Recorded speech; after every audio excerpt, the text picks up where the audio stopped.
everyone, Effie here. Today I'm going to show you how I made this wreath card using our Christmas Wreath Builder stamp set. So I'm going to start off by stamping the 3 layers of the actual wreath. Now you're going to want to search or locate the smallest pine sprig in the wreath, and you can tell which one it is because it is significantly smaller than the rest of the other pine sprigs. Now in the second layer, you're also going to search for the smallest pine sprig, and this is how you're going to know how to layer this wreath if you just locate the smallest sprig.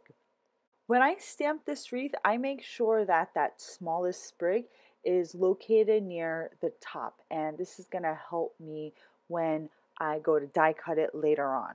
So for today, I wanted a minty colored wreath, so I went with my bright emerald and hot tourmaline for the first 2 layers of my wreath layers.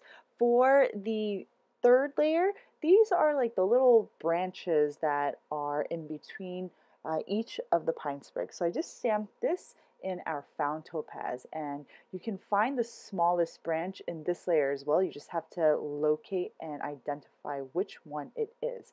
Now I'm just going to stamp the other elements that I'm going to use for my wreath. For this bow, I'm going to stamp it using our soft garnet dye ink, red sangria hybrid ink, and then our Valentine red dye ink. After I stamp the bow, I'm going to go ahead and stamp the poinsettia stamps. These poinsettia stamps also consist of 3 layers. For all of my stamping today, I'll be using our Couture color inks, and I'm just using a combination of some of the dye inks and one of the hybrid inks, which was the red sangria, but these are really beautiful shadow inks that they stamp a little splotchy at first, but then if you give it about 30 seconds or so, the color smooths out over time. And we have some beautiful hues in our collection. I encourage you to try them out. So after I stamp the 3 layers of the poinsettia, I'm going to stamp the center in our hot tourmaline dye ink. Then I'm going to go ahead and stamp the rest of the elements. For the small tiny pine cones, I did stamp it in warm hazelnut and found topaz, but I actually don't use the lighter pine cones. I switch it out for an Aspen cocoa one later on. And then for these berries, I use a combination of Valentine red and Aspen cocoa.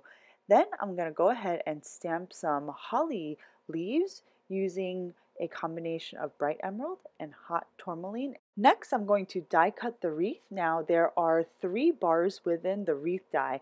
Now, the largest or thickest bar, you want to make sure that that is positioned, I guess, south of that smallest pine sprig, and that's how you're going to easily line up the die to match up with the wreath image. So after I've applied or adhered down all of the dies onto my stamped images, I'm going to go ahead and start die cutting all of the elements using the coordinating dies. Next, I stamped our delicate polka dots background stamp, which is a red rubber 6x6 cling rubber stamp, and I'm going to just stamp it on an A2 panel using our Valentine red dye ink. This background is one of my favorites. It's subtle and chic, and when you stamp it in this bright Valentine red, it just adds a nice festive touch to my project. So after I stamped my panel, I'm just going to take the large die from our double stitched rectangles large die collection, and I'm going to die cut the panel to add stitching to the edges. Now all of my die cutting is complete, so I'm going to start assembling all the elements onto my card. So I'm going to pop the wreath up using some dimensional foam tape, and I just trim my foam tape in half so that it fits behind my narrow wreath. I'm going to pop up that wreath first, and then I'm going to use some foam squares to pop up the rest of the elements, starting with this beautiful layered bow. Then I'm just going to start tucking and nestling these hollyberry branches behind the bow. So the 2 branches that are on top, I pop those up with foam squares. The ones on the bottom, I just use some liquid adhesive to adhere those right onto the actual wreath. For certain elements, I popped up with some foam squares, and other elements I just adhered with the liquid glue. So I'm playing with the different levels to vary the depth in the wreath.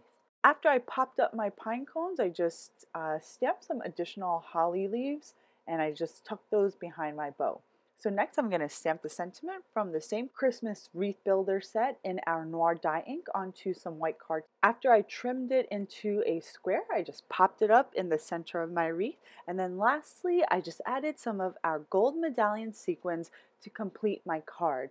I hope you all enjoyed today's project and video.